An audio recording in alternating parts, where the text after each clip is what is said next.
JK Yadav Films present। ओ भाई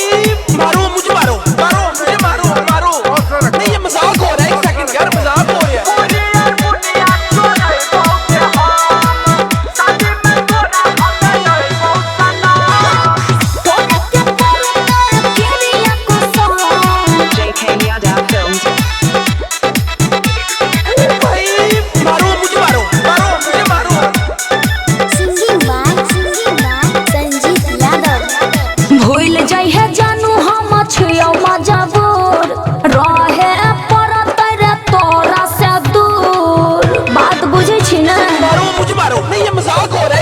भूल जाइए जानू हम छियो मजबूर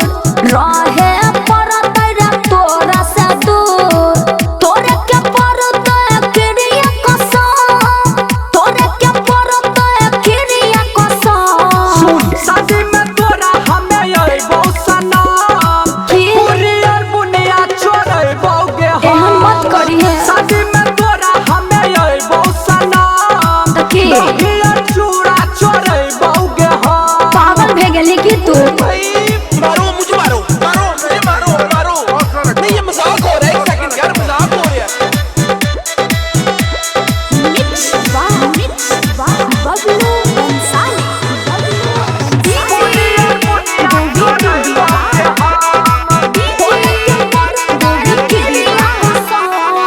छियो मजबूर करे पड़ता शादी छूट जाता बाबू हमारा अब आजादी बात कहे न बुझे छी छियो मजबूर करे पड़ता शादी छूट जाता बाबू हमारा अब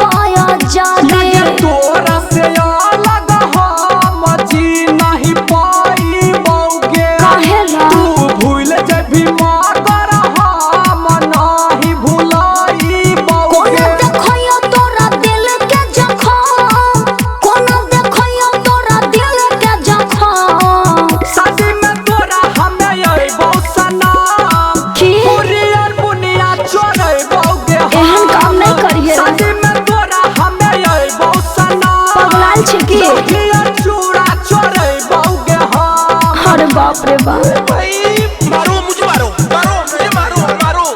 नहीं ये मजाक हो रहा है। एक सेकंड यार मजाक हो रहा है। शादी में तोरा हमें यही बहुत सनम पूरी और बुनिया छोड़े बौगे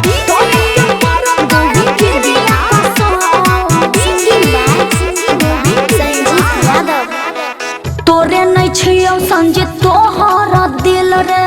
जाने छै बतिया रे राइटर अनिल रे तोरा विश्वास नहीं हो तो पूछ लेना